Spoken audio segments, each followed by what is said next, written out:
such a privilege and pleasure to have you here, Professor Richard.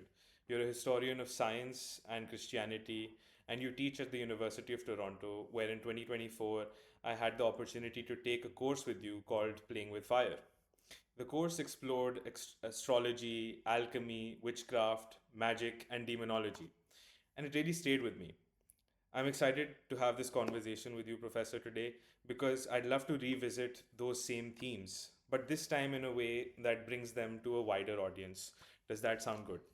It does. Let me just say thank you for the invitation. And so I understand that now you're the one asking questions, and I'll have to answer. This is the exam after the exam. No, it's a pleasure always to learn more from you, Professor, and you're most welcome on this podcast. If you'd allow me, I'd like to tell you a bit more about the approach that I'd like to take in this podcast for the benefit of the viewers and the listeners. So the approach I'd like to take is something like a magic school bus. I'll be the bus driver, you'll be our expert tour guide, and together we'll take a journey through the past, moving through time, places, and practices to understand what magic was, how it fit into the history of science, and how it eventually fed into what we now think of as chemistry, astronomy, and modern science. Does that sound fair to you? I will be your Ms. Frizzle as much as So to Frizzle. do that, Professor. so to let's get started on that journey, Professor, and see where it takes us.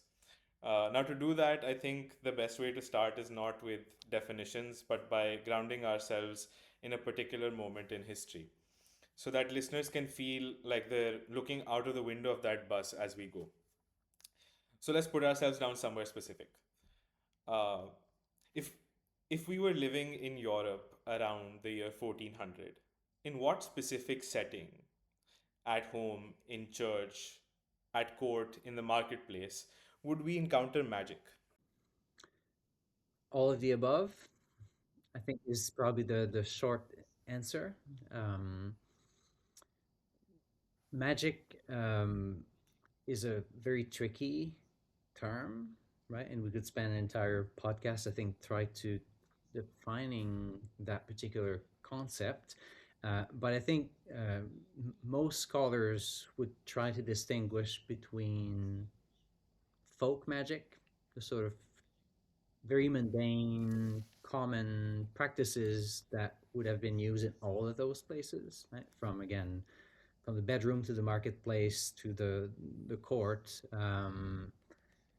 but also a more learned tradition of magic, which might have been found in maybe more specialized locales. Though even there, you would find that the practitioner of magic could travel across these different spaces.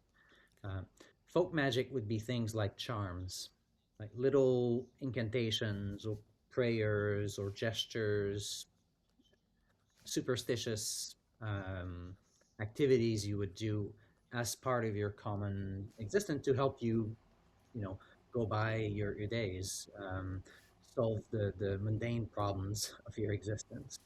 And that would have been pretty prevalent, and in many contexts, not necessarily perceived as incompatible with, let's say, living a good Christian life.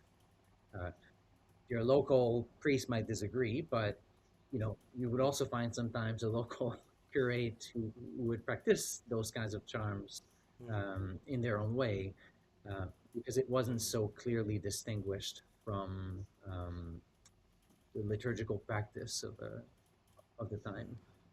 Uh, Learned magic, the more elaborate sort of ceremonial practices that we also sometimes associate with magic, that would have been the purview of an educated elite, and increasingly, if we were to move in time beyond the 1400s, into the hands of scholars, and very likely people with university training, and again, often enough clergymen, so far as they very well would have had access to books and would have been literate by that point. So it's quite interesting that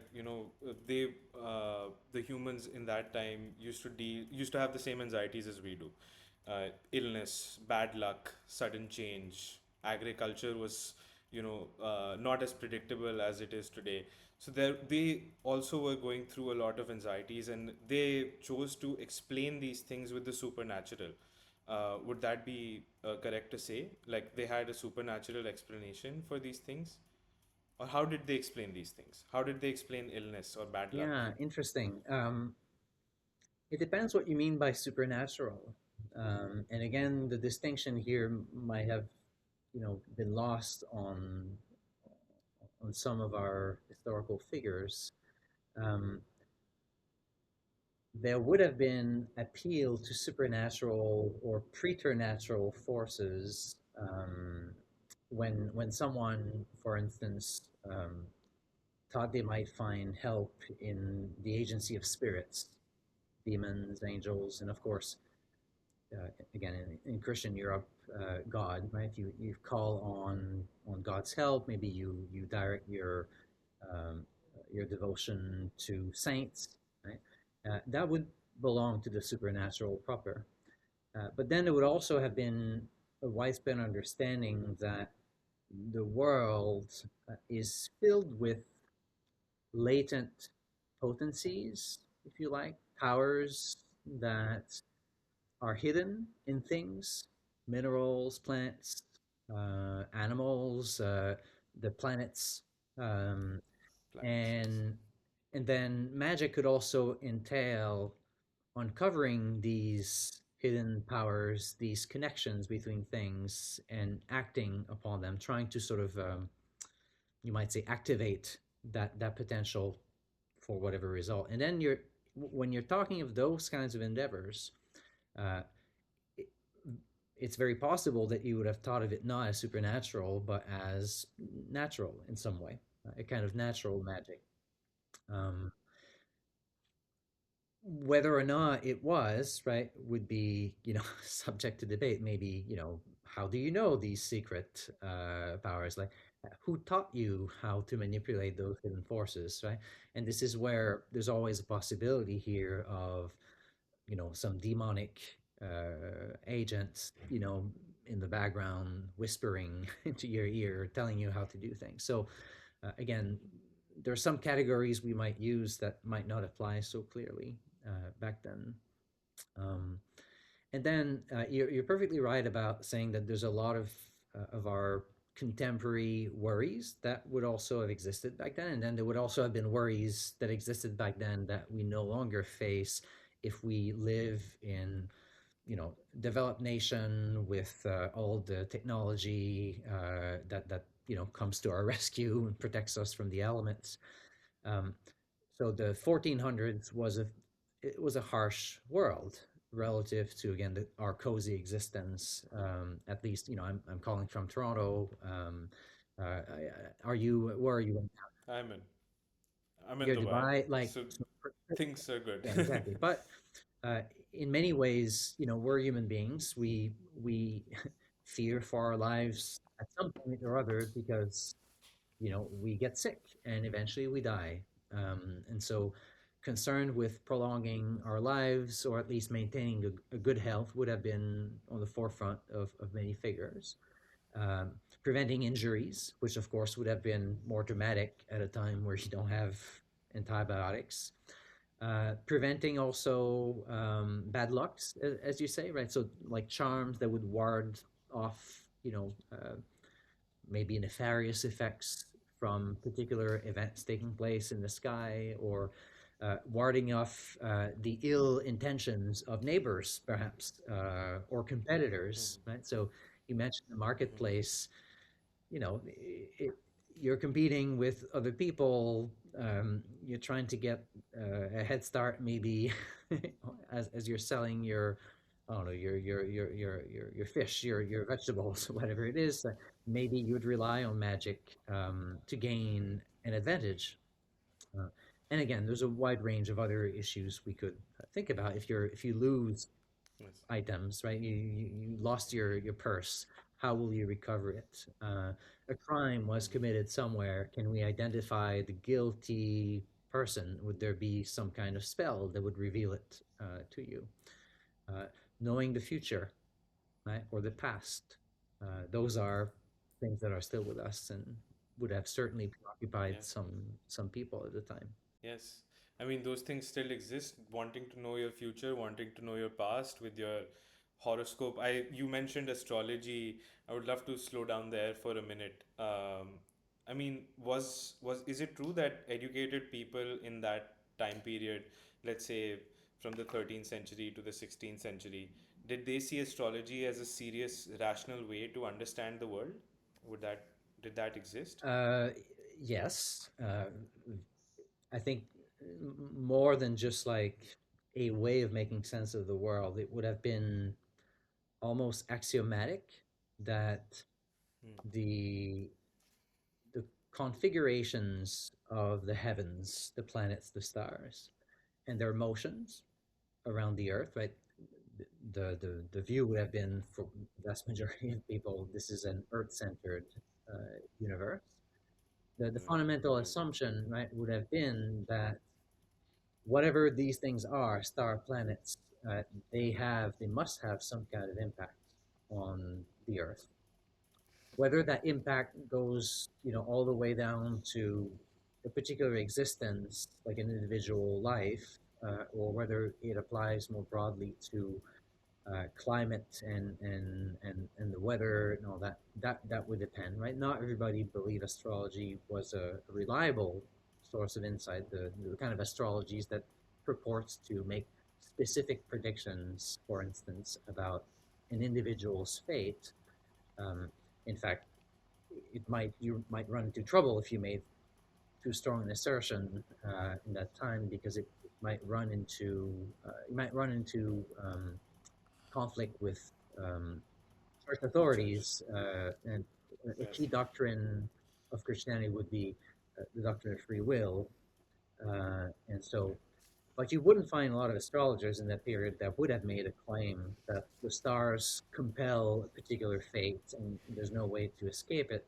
Rather, the framing would have been something along the lines of the stars and the planets, they incline you in a particular direction. They influence events around you, and then it's up to you as an individual endowed with free will to resist those influences or to embrace them and in that sense, act freely. Um, and it would have been rational for plenty of reasons. I think you may recall in the course I sort of made the claim, which is something my own teachers used to say, like if you live in a flat area, right, somewhere in the middle of Germany, let's say, uh, literally half of the world is the sky, right? And at night Yes. you see a Yes. lot more things in the sky than during the day, but it's the same environment. And so why all that space wasted, right?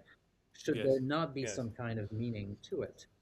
And this is a time when uh, someone studying nature would assume that the world is created by God, by Creator, and God is a rational being, would have created the world that is rational as well, where there are connections between things, and we live within a system with symmetries, you might say, or harmonies, proportions, uh, sympathies between different aspects. And so you would expect those kinds of connections between the world above and the world on Earth, or even below the Earth, if you think about minerals and metals. Um, so again, what claims are you going to make about those connections? That's separate, right? Like a Yes, so that so it wouldn't be wrong to say, because I remember when we were in class, we did see a few horoscopes. Professor, if I'm not wrong, I think when you'd gone to the library of Arsenal, I believe in Mhm. France, and you were there, and you were also looking at certain horoscopes, royal horoscopes. And so my question is, when a ruler in that time period was looking at that horoscope, what kind of decisions were these medieval rulers going to make with what they saw in those horoscopes? What kind of claims were they making? That is this going to be a good ruler or not? Is that So there are different. Um, Let me put it this way, right? So horoscope is sort of a term that encompasses different kinds of astrological charts, right? Um, some horoscopes would have been nativity charts, um, commissioned, for instance, around the time of somebody's birth. Um, and that would be not just for rulers, kings, princes, but you could imagine, someone, you're giving birth to a child, well, or rather your wife, let's say, is giving birth to a child. You're going to go seek someone who is an astrologer in order to provide insight into that child's, not so much maybe future, but by the very least their health, their temperament, the what kind of celestial influence might be at play at the moment of someone's birth, or perhaps even someone's conception, if you know. Um, and of course, the planets move in the sky relative to the backdrop of star, and if you assign different qualities, different virtues to planets, and again, and their configurations, um, and you believe there's a correspondence between these particular qualities and those of earthly elements, and of course the human body, organs, that may give you insight into someone's physiology, you might say, their health, and given that, it might give you some guidance on how to ensure that that person's health would be preserved over time. So, someone's natural temperament uh, or complexion would be very helpful. And then, complexion here is a technical term for the time. It doesn't mean skin mm-hmm. color, for instance, but again, the different ways humors were Yes. balanced in somebody's body. Uh, but of course, that's a nativity chart. There would have been other kinds of horoscope you could draw. Like horoscope has the word oros, right? Hours. So Mm-hmm. one could very well decide they're trying to make a decision of some importance, and in order to divine a particular path forward, would ask an astrologer to draft a stellar chart in that particular moment at that particular hour, in order to gain insight, into what to do, and making a choice of that sort, sometimes called an election. You choose a particular path. And it could go the other way around as well, right? So you could ask a question and then do a horoscope to gain an answer. Or you might also be looking for a propitious time for an action that you've already decided will take place. Right? So if you're a ruler, you're maybe thinking of marrying, you know, Princess so and so. What will be a propitious time to celebrate your union, right? So that maybe you'll have an heir. And Mm-hmm. so you might ask an astrologer to say, well, could you provide me with a time frame where that will be propitious? Or if you're a merchant or someone paying for, a merchant fleet, and they're about to take off on a journey to the Levant, for instance, right? You don't want to do that, and there's a storm, denting your investment. Right. Maybe an Right. astrologer could provide you with a sense of, yes, this is a propitious and auspicious time to leave or not. And that would connect with uh, what we would call meteorology, right? If you believe that the stars, the planets, exert an influence on the air and the water in the earth, the wind, right? Um, then you may very well think, understanding those celestial motions will give you insight into what may happen meteorologically in the near future, or even over the course of a year, right? Uh, Right. So at this time, when we talk about charms or even talismans that people used to maybe wear around their neck, was this connected? I think in the course we discussed the doctrine of rays. Was that only for the doctrine of rays, or was it believed that these minerals are affected by these celestial bodies, and then was there an element of like taking that energy from these planets and using that for your own benefit? I think. Because the reason I'm Go ahead. yes, No, professor. no, go ahead, please. The reason isn't clear why people wore talismans or things on their body. So uh, there's sort of two things here, right? You mentioned objects that you might be wearing on your body, carrying around. Those are sometimes called amulets. Um, Ah, yes. and amulets can come in various forms, but they'll often have either like it could be animal parts or plant parts of some sort, and you'd carry that with the hope that it protects you from certain nefarious influences.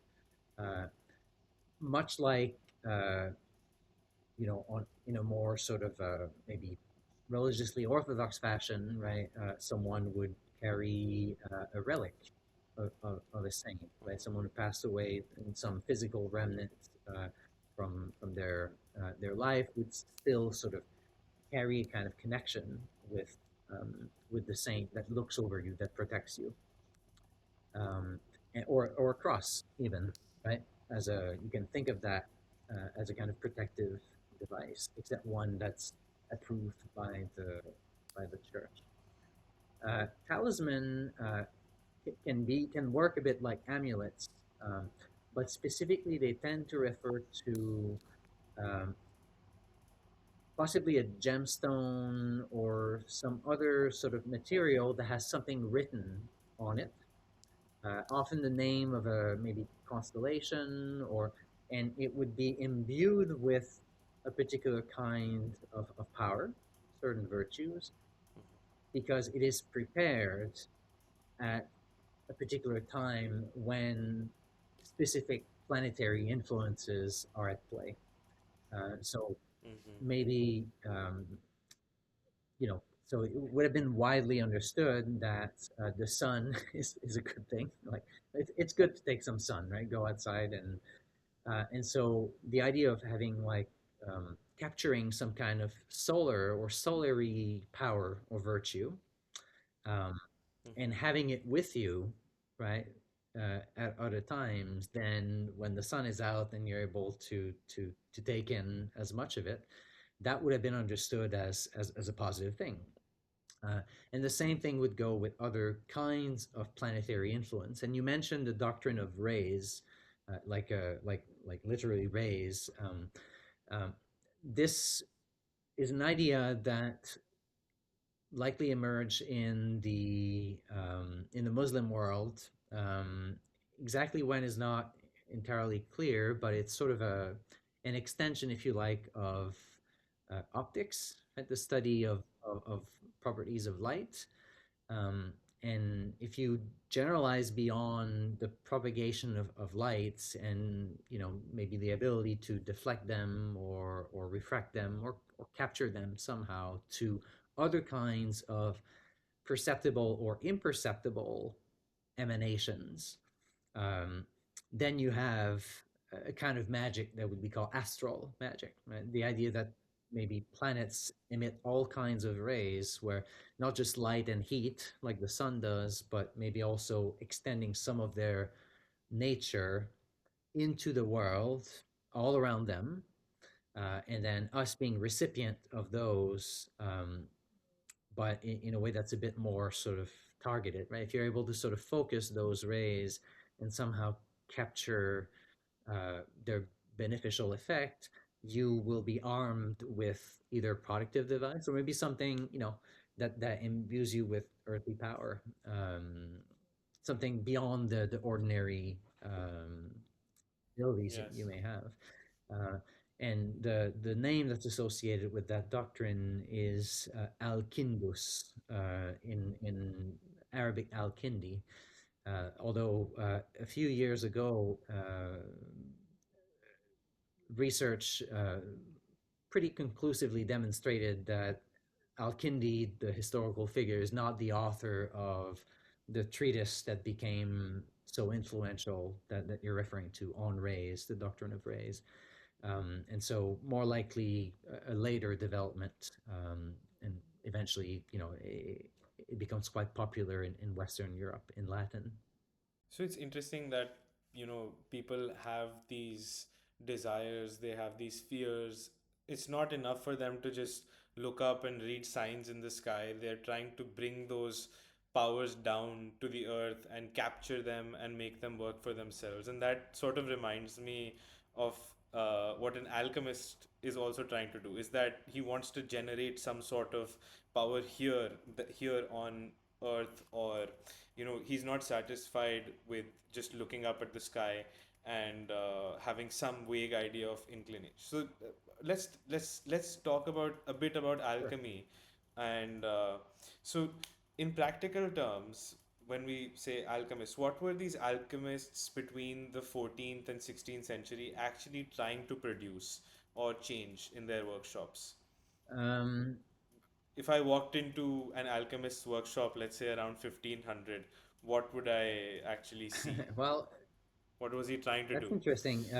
The golden age of alchemy would be the 17th century, right? So if we were to travel in time uh, all the way there, then we would have a very elaborate sort of setup, something like a lab, and you would have that also in earlier periods, but maybe on a different scale. Um, so alchemy, in a very broad sense, right, uh, aims to help nature do what nature does on its own, particularly when it comes to the formation, the maturation of metals on the ground. So one important dimension to pre-modern alchemy in, again, let's say Europe, um, it would have been to, you might say, speed up the process by which minerals and specifically metals were produced underground. And there's a connection here with the metal, with the planets in the heavens, because there was some speculation that process, if you like, the digestion or cooking of metal on the ground was in part produced by solar and other planetary influence penetrating into the surface of the air. And so you can think of the alchemists, um, to the extent that alchemists include people, really reflecting on what it is that they were doing in theory, as helping nature by creating in a artificial environment uh, a condition for metals to form and transform and purify themselves. And ultimately, the goal would have been to produce silver and gold as the sort of purest, uh, most noble of, of metals. And the material, It's starting from lead, I believe. Starting from lead. lead or tin or right, some of the, the base metals, is with base in the sense of ignoble, the those that don't look so shiny and that wouldn't be so precious. And so this is a branch of alchemy called chrysopoeia, which means gold making, right? And more generally, you might say the transmutation of metal would have been an important goal. It's not the only goal that alchemists could, you know, uh, set upon themselves. Another dimension for alchemy would have been medicinal. So, developing techniques to distill alcohol, for instance, I mean, not just to make drinks, but potentially because alcohol has the ability to preserve things, right? If you put like food in some kind of alcohol, it will preserve it.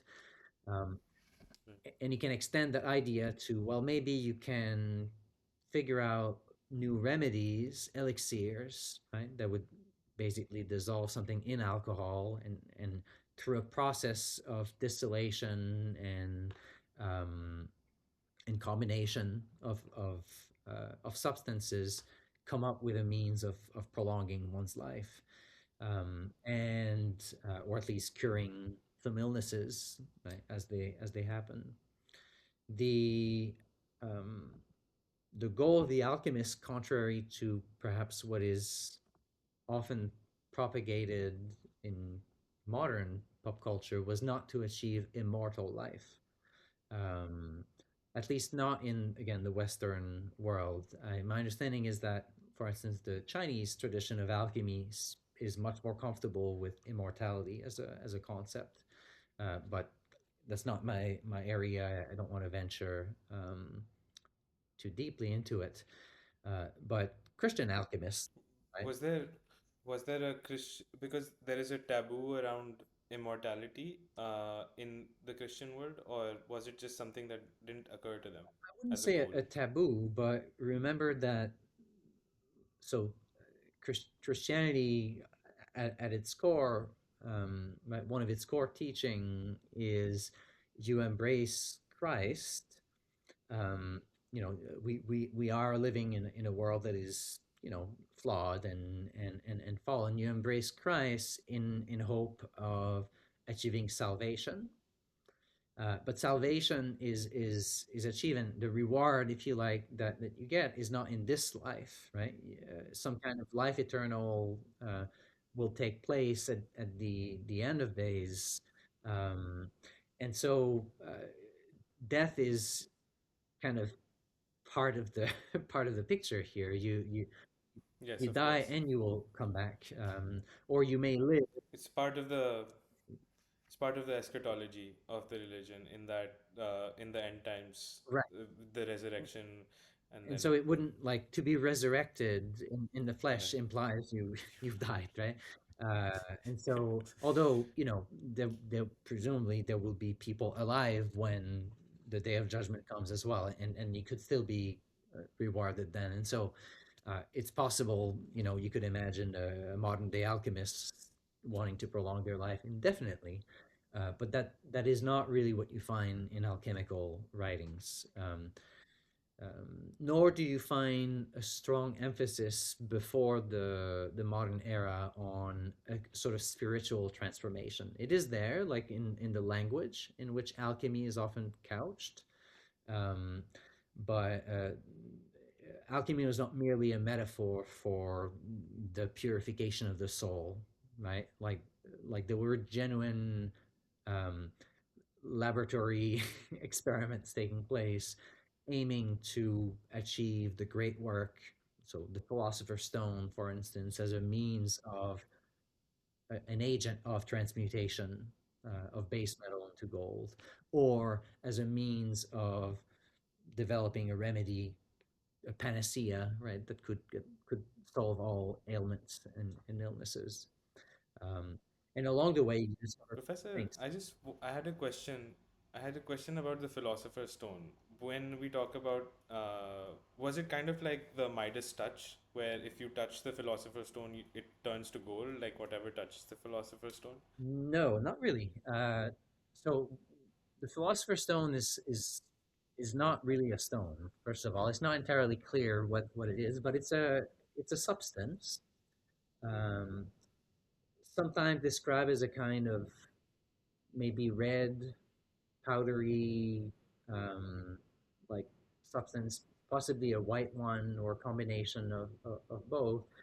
Um, and you achieve it through, a very complicated, lengthy process that supposedly, some ancient legendary alchemist was able to achieve, but you know is actually very, very difficult. So it's unlikely you'll do it.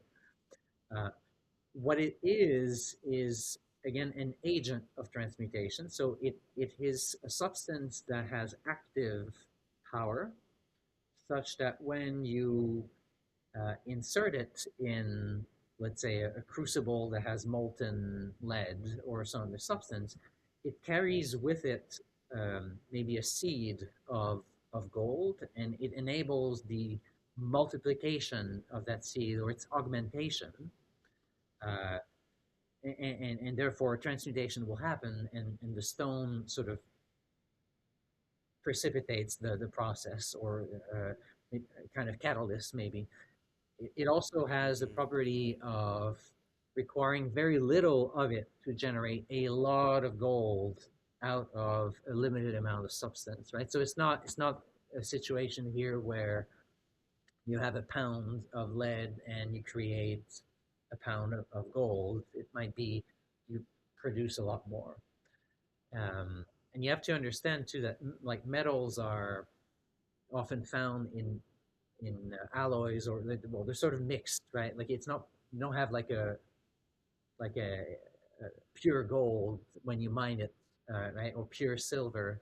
It's mixed with other substances, and so uh, the you might find a way to extract by chemical means or alchemical means, some of the gold or silver, and get rid of all the junk that you don't need.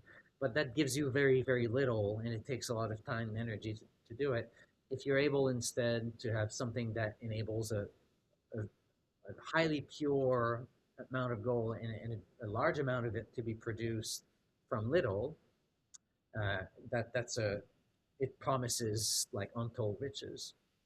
The analogy would be with oh, what's the word in English? When you make bread, you need leaven, like some kind of, right. Yes. Yes. So the analogy would be with leaven, right? There's something really mysterious that takes place when you put a little bit of leaven in flour and water, right? Like the whole thing is sort of transformed, and that's something like that. What was at play in the idea of alchemist? There's you introduce a little bit of the philosopher's stone in your mixture, and then some kind of effect would result, and then you get rich. Sort of reminds me, and then you get rich. Sort of reminds me of a scene in, not in Harry Potter and the Philosopher's Stone, but another Harry Potter, where they break into Gringotts and they're in Bellatrix's vault, and there she's put a charm where if you touch anything, it multiplies and keeps multiplying and keeps multiplying until the entire vault is, filled with this,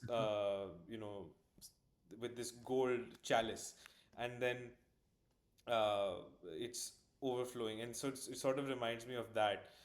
And it's interesting how, she's taken Philosopher's Stone in one Uh-huh. movie, and then she's taken this sort of functional, aspect of what a Philosopher's Stone would do in the crucible of like multiplying and becoming a catalyst. It's kind of interesting Yeah. anyway. Well, she, So like, my understanding is that J.K. Rowling, did some research yes, before writing her of book, and course. there's some details and elements in the story that are, you might say, true to history. I mean, obviously, it's a fantasy, but um, you can find some recognizable pattern and characters as well. That's that's uh, that's really interesting that, when we think about alchemists, the processes that they devised, they was it by accident that they were discovering like the distillation of alcohol, the creation of elixirs? Were all of these things accidental, or how much of it was like, how close was it actually? That's my question. How close was it to like an actual I scientific see. method of like what we consider chemistry today? How much of it was just, oh, I I today happened. Yeah. So, for sure, there can happen serendipitous discovery, right? Like you never know with chemistry what will happen. Like or when you're dealing with complex substances, they may react in ways that are unexpected, and so undoubtedly there were discoveries made by happy accidents. That's still the case in the modern world. Right? There's some substances that we now enjoy that were discovered by accidents. But that said, uh, the idea of the alchemist as someone who dabbles and throws things into a cauldron or a crucible and then poof, things happen uh, is a myth. What you find, generally speaking, is rather deliberate um, attempts at achieving a particular goal, following particular procedures. How close is that to modern chemistry? That's a difficult question to answer. I mean, you can certainly find certain practices that are elaborated and refined over the course of this period, late Middle Ages all the way to the 18th century, um, and those practices may still be with us. I mentioned distillation as an approach, and there are different kinds of distillations as well, right? You can do it with fire, you can do it in water. Um, you decomposing a substance, right, to better understand its parts. You also, of course, have instruments that will be developed and refined again with the view of providing alchemists with means of doing distillations and combustions and all sorts of uh, effectively chemical reactions. But the the theory that, again, a rational theory that existed, it was not sort of random, that guided the alchemists on his or her path. There were female alchemists toward again, philosopher's stone or whatever other uh, objective that they set. um, those theories are quite different from ours. They may yield eventually some ideas that resemble very much like modern alchemy, and eventually that's what happens, right? Modern chemistry does emerge out of alchemical practices, but we want to assess what it is that they were doing from the standpoint of the questions that animated them and their objectives. Um, so, like metals were not elements, right? At that time, metals were understood as compounds. And so, if you have like two different principles combining together in different proportions, that may mean you're able to um, effectively separate those principles or recombine them in interesting ways in order to arrive at a different metal than the one you started with. Right? So that's it's not completely foreign from chemistry, but the goal again is metallic transmutation, which is not really something most chemists are interested in today. Uh, but uh, there would have been techniques to create artificial gemstones, for instance, right? And you might find that as well in modern day chemical labs as well. So Hmm. Yes, lab grown diamonds, yeah. for example. It's interesting. So you did also mention some ancient alchemist who was able to do this supposedly, allegedly. Was that Hermes Trismegistus? Is that the Well, I mean, one you're referring to? to some extent, there would have been, so Hermes Trismegistus is sort of this legendary king, philosopher, magician, maybe even god, right, or demigod from the ancient world, uh, and someone living in the, let's say, 1500s, right, would have had access to recent translations of texts that purported to date back from the time of Hermes. Uh, the the time when these texts actually were written was more likely in the Hellenistic era, a few centuries before the Common Era, or even a few centuries into the Common Era, and they would have included alchemical recipes and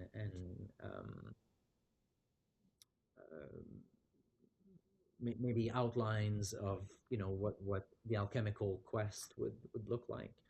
Uh, the people in the early modern era might have thought these texts were much older, right? Going back to the time of Moses, for instance, some 2000 year BC, and it would take a while for the correct dating to be established.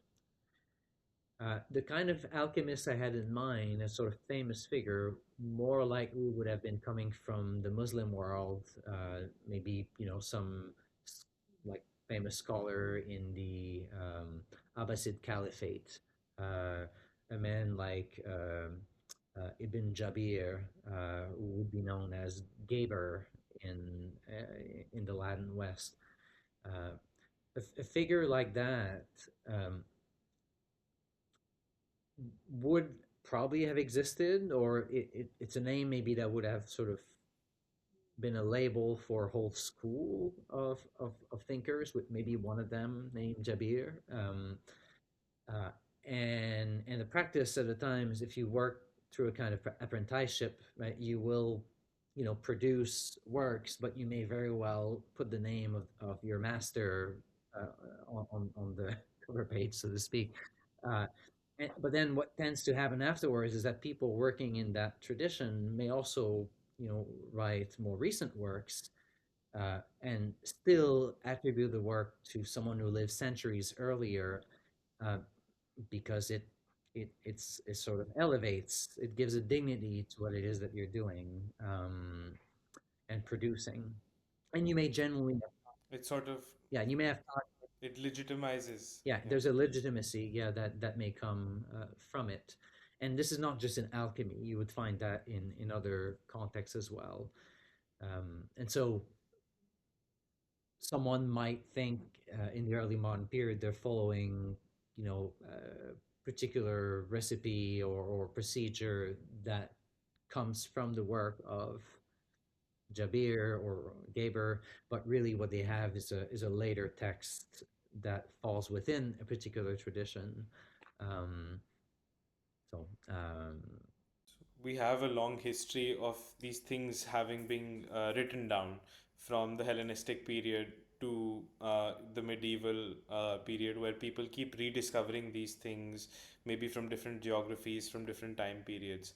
Uh, like the Emerald Tablet exists, that a lot of people see as like a template to follow or recipes to follow. Were these books of magic essentially? And then my question to you would be, who owned and used these magic books? Obviously alchemists did use them. And a second part to that question is, why did secrecy become so mhm. important when it came to these books?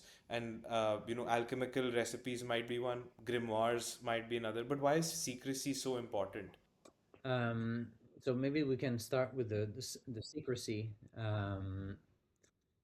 So alchemists tended to cultivate a kind of mystique, perhaps sometimes, or would endeavor without openly sort of revealing all their secrets. Um, Part of it might have been because you don't want to get into trouble, but the real reason at the time would have been if you have like trade secrets, you keep them, right? Like it's a there's a culture of keeping things within maybe the initiates, but also if you make a living, or you purport to make a living through like investing all your time perfecting an art, uh, you don't want anybody else to necessarily have it, except maybe the few people they're willing to trade with you, right? So you find 17th century alchemists going around and trading recipes, exchanging secrets, but more rarely will you see someone printing like this is how you do it. There's a different ethos. Part of it too is that alchemy could be seen as a problem. In some cases for religious reasons, though that would not necessarily have been the main issue, unless you unless there's reason to think you learn your secret recipe from a demon. Yeah, like that's otherwise you're effectively, you know, working with metals and furnaces and alembics. That in itself is not necessarily a problem. The problem is if you create artificial gold, um, might that not um, uh, be a problem for the local ruler who, you know, sees, you know, a particular local economy disturbed by the influx suddenly of resources? Or, you know, you where does that gold go? Right, like you need to pay your armies with gold. So if your rival has access to someone who is supposedly able to produce a lot of gold, they suddenly have resources that can put you in trouble. And so it's not impossible to find, you know, cases where alchemists will be jailed because we don't want them to produce gold for anybody else but the prince whose jail, you know, it is. Ah, And so you're going to work for me. I give you a lab, and but you stay within the precinct of my domain. The other thing too is that alchemists would have been the kinds of people who were capable of manufacturing poisons as well as medicine. Right, medicine, poison. It's often a matter of dosage, and so um, if somebody dies of poisoning, chances are somewhere there's someone you need to accuse of the crime, and the alchemist could be involved in this, um, unless again some supernatural or preternatural power is at play. There was another question you asked. yes. I asked you that who owned Oh, the magic magic books, books. like these recipes or the So I grimoires. wouldn't necessarily place them in the same category, right? Like Right, they of could course. like you can find books that sort of, you know, they combine various traditions, but the grimoire, the magic book, the book that, you know, is filled with spells, so, you know, ceremonies that aim to achieve wondrous effects, maybe with the help of demons or other spirits. Uh, those belong in a particular category that I would say is distinct from the kind of tradition that circulated in alchemy, where, you know, you might also have some mystery around the book, but it's quite understood that uh, this is not meant to be read as sorcery. Um, who would have those? So, you know, literate books are not cheap, although, you know, you could also have things passed on, you know, in maybe less expensive forms than like a codex, right? A lot of recipes, a lot of knowledge would have been also transmitted, you know, in the context of a workshop or laboratory. But magic books of the sort, the first kind, right, the books of where you invoke demons, necromancy manuals, as they're sometimes called, um, would have been found often in the hands of clergymen or you know, sort of the people who might have some reason to have books to perform liturgical rituals, but also in the midst of that have in their possessions material that would be illicit, that would kind of subvert, you might say, the church liturgy for other purposes, right? So a good example that's given by the historian Kiekefer, whom I think you probably read a few chapters from, is the example of the exorcist, right? That is a particular member of clergy who has been given that particular rank, not necessarily even like with the expectations of performing exorcism, but it's sort of an order, or yeah, a status in below that of a priest, uh, and the exorcist would have a little manual on how to conduct, you know, particular abjuration and expelling, you know, demons, should the need come.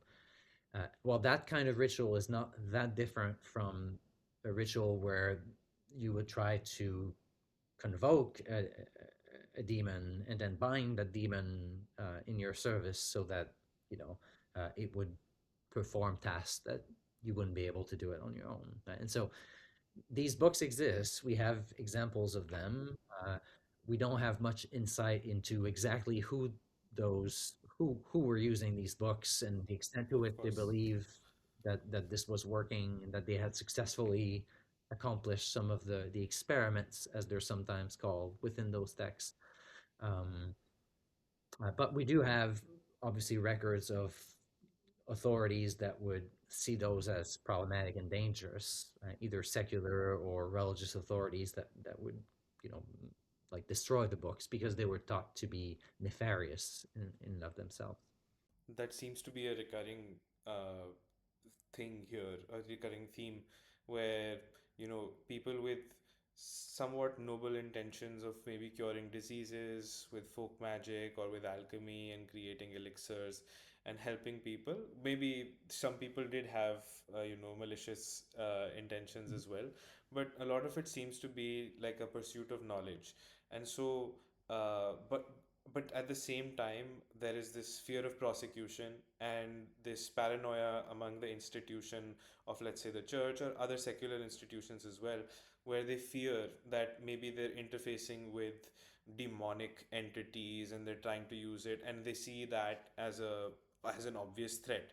And so that, I think, the most crystallized example of that would be that of the witch in the maybe the 15th century. And I would love to talk more about this interplay of legal systems and how they amplify fear, and what who the actual the accused witches, what who were they in reality. So my question to you is again sort of anecdotal, as we have tried to make this very visual podcast, Still in the visual books. imagery. So, let's imagine a village in Central Europe around 1480. Uh, Crops fail, a child gets sick. How does everyday misfortune turn into a formal accusation of witchcraft? Mm. Um, Often enough, first of all, just in terms of time frame, right? This could have happened in the 1480s. Um, the kind of accusations you're talking about tend to sort of pick up steam over the course of the 1500s and early 1600s, even more, right? So we tend to sort of think of witchcraft as a quote unquote medieval sort of phenomenon, but really it's a modern phenomenon, an early modern development. But that being said, the witch as a type has existed since antiquity. Um, how does uh, how does that happen then? That there's a particular persecution. Uh, Typically, you find, you describe a village. You're somewhere in the more remote area. What will happen is there's a neighbor, right, that must be around, that's probably responsible for what this happened, right? If it's not sort of if you don't attribute it to sort of natural causes, you think there's somebody, I have a personal sort of rivalry with someone, or someone really doesn't like me. Could that person be responsible for, again, like the failure of my crop, not necessarily for the whole village, but like your own, or again, like infant mortality. So that will be, the first step is typically somebody will sort of complain that so and so probably placed some kind of curse on me, they're responsible. And if this happens and there's some credibility to it, in the sense that this seems to be the kind of person who would do it, or the accuser has some resources, well, that particular accusation could get to a local court, a local authority. um, Not like a centralized inquisition that sort of oversees the whole of Western Europe, but rather the local town, uh, magistrate, right, that might oversee disputes between neighbors, or perhaps a local clergyman who has a similar sort of similar role. And then it may stop there, right? It may not get anywhere beyond that.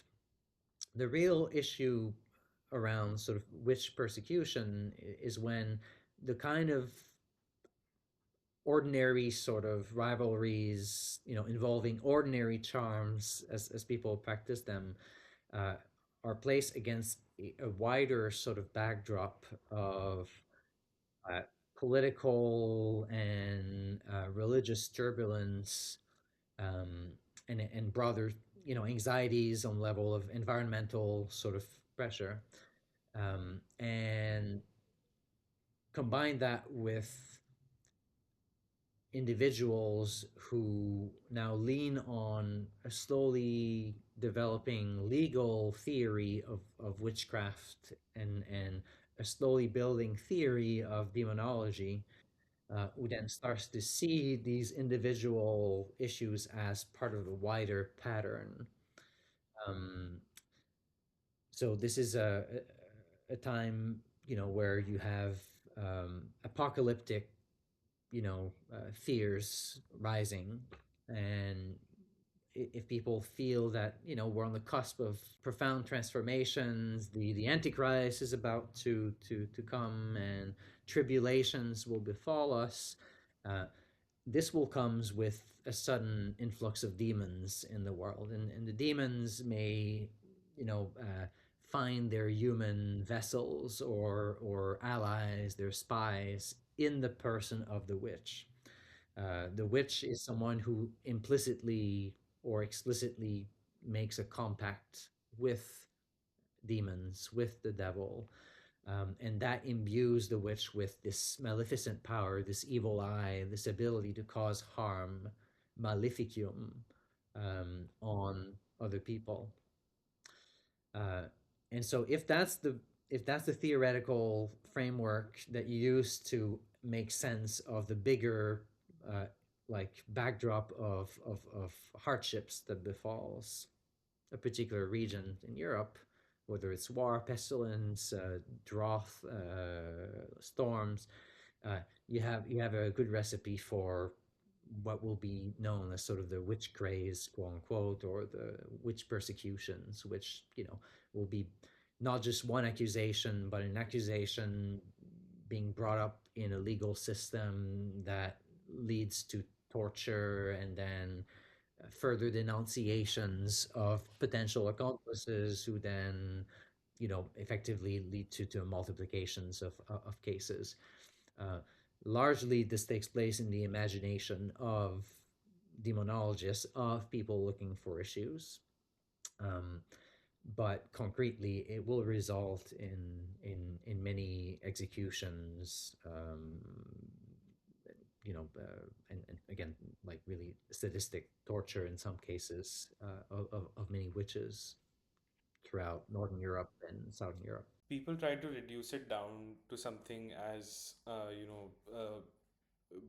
like singular as like there's this misogyny in society, or that this is because of like a general mistrust, or some they try to essentialize this into one like reason or one way that people used to think. But it what you're saying is that a lot of things had to happen at the institutional level, at the political level, at the level of the courts. A lot of reform had to be, instituted, and then there was also this reinforcing cycle, self reinforcement of you catch a witch and then you legitimize your demonic treatise and about what you think the witch's Sabbath is, and then you're like, again, you catch more women based on that, torture them, get more confessions, and it's sort of like It this reinforces. never ending Yeah, there's a cycle. kind of vicious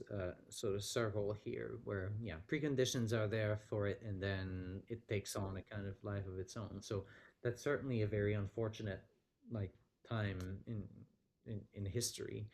um, and it you know and it these can take place around the world at different times in different places. Again, there's a specific contingency to the famous episodes of witch trials over the course of the 16th, 17th century.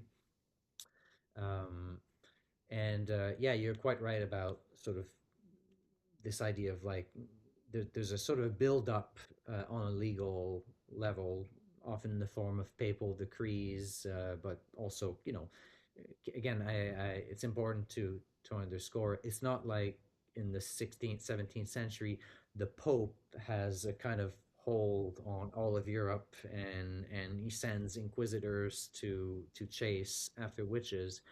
uh, Inquisitors are part of a legal system for the most part, and when it's close to the papacy, it's quite structured. And there will be, however, in parts of, for instance, the Holy Roman Empire, these inquisitorial figures or witch hunters that sort of travel from place to place with a kind of mandate to look for witches. But um, local authorities really were in charge of prosecutions, and there would have been local inquisitions, if you like, or local investigations that could take place. And so uh, we don't want to paint that period as like one, swooping hysteria across Europe. You have pockets, right, of events at different times, which, in hindsight, paints a rather dire picture of the situation. Right. No, I would like to end this journey coming towards modernity. We've seen, how magic, uh, what the history of magic has been. We've discussed a few key figures. What changed? What concrete social and intellectual changes happened over the 16th and 17th century that gradually separated practices like astrology and alchemy from what becomes modern science today? What had to change? Because a lot had to change for the witch hunts to Mm-hmm. happen. But so how what had to change from the witch hunts to now that we sort of separated these two worlds? I feel like we would need another full conversation to Another, to really of get to the course, bottom of of course. that. Um, and I will also add that this is a kind of subject that historians are still debating, right, and trying to sort of figure out. Um, and the answers will again depend on what specific tradition or practice you're talking about, and where and when, right, you're looking into it.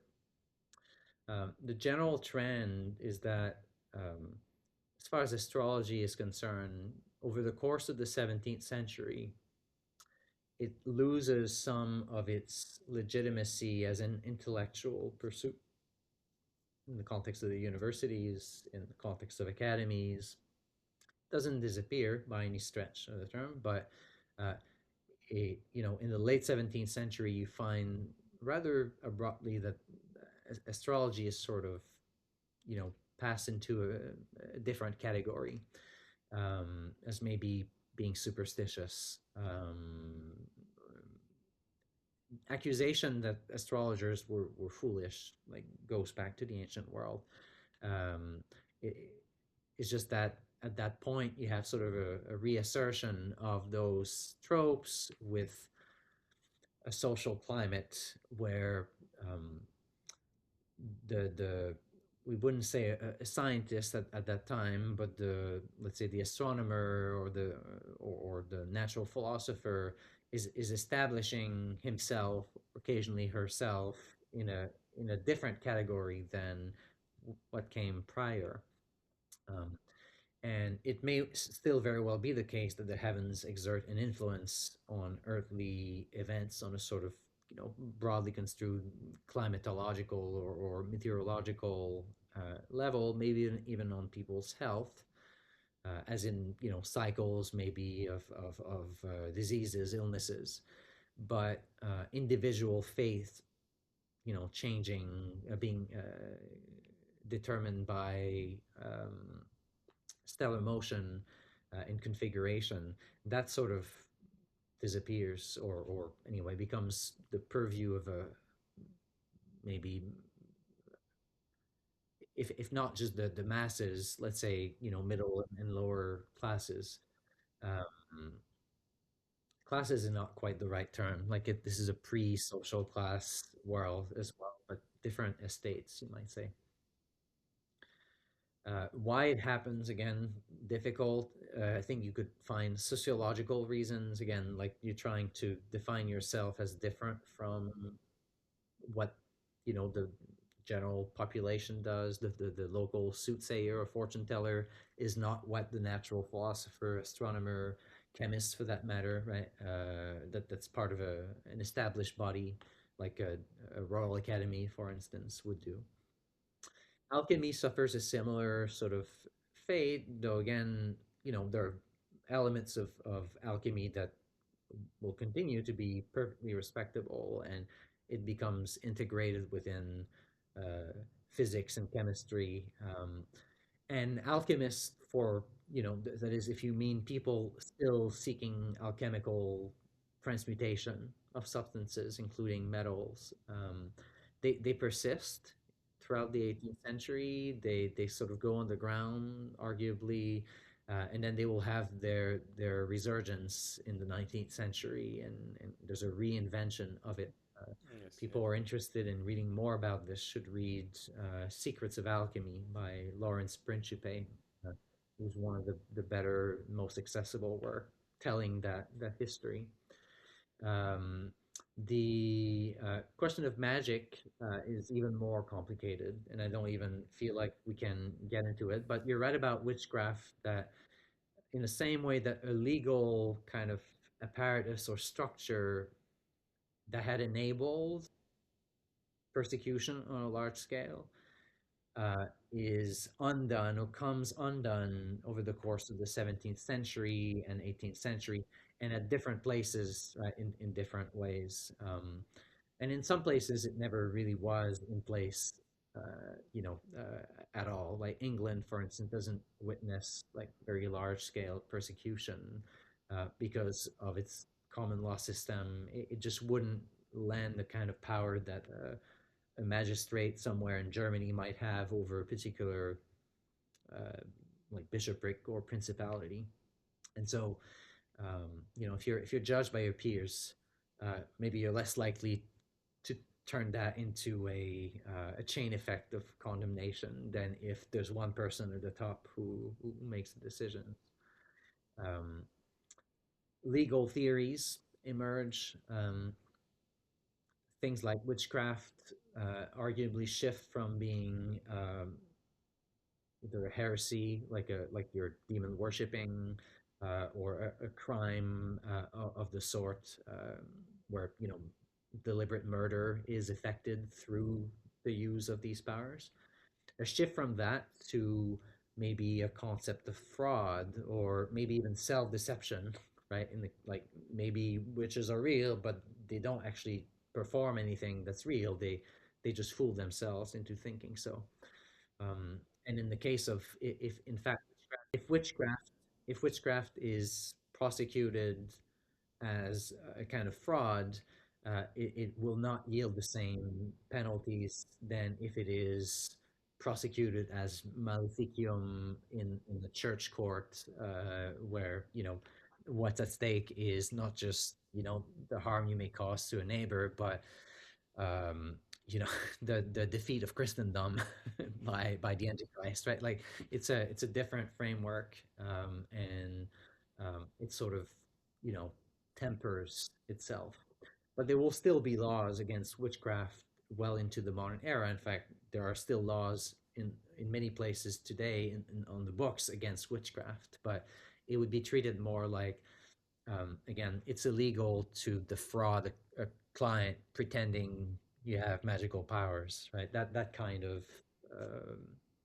that kind of like crime or misdemeanor. I don't know how you would categorize it. All right, Professor, that's been a very enlightening conversation and a journey through the history of magic and science and Christianity. I'd just like to end with one small question that you could answer maybe in a line Mhm. or two. And I think this is maybe something that you do want people to know more about as a scholar in this area of study. That when we look back at this world that we were just in, when we look at this world now, what do you think we misunderstood or misunderstand most about it? Um, hmm. This is where you do a cut at some point in the video as I'm pondering what I want to say here. Hmm.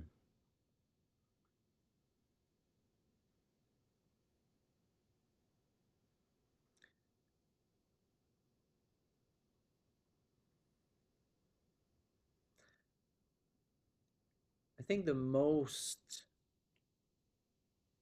likely problem in when we read, you know, when we look back at the past and try to make sense of it, will be to assume that practices that look very different from today or that seem like maybe foolish or superstitious are reflective of a time when, of course, people then didn't know any better. This was sort of a kind of dark age, um, and that somehow we live in a world that's enlightened, maybe disenchanted in some way, right? Where we sort of moved past that time, and I think it's sort of a double mistake. One is that many of these ideas developed and flourished at a time when people were very much rational agents and were better served trying to understand why what they were doing had a place within their world and why they taught what they taught, um, rather than sort of being judgmental about it. And maybe that's the other side of the problems.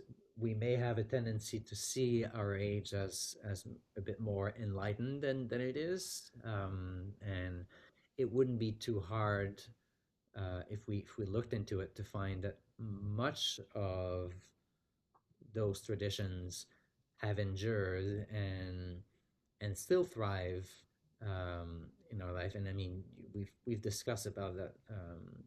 For instance, alchemy or astrology in India, for instance, as uh, Mm-hmm. you know, a very strong presence, and the same is true around the world because now so the internet means like Yes, of people can course. form communities, and so it's important to keep in mind that although much of what is done today is different from what was done back then, there are also continuities. And we want to study those earlier periods to the extent that they may give us insight into Mm-hmm. why those traditions endure.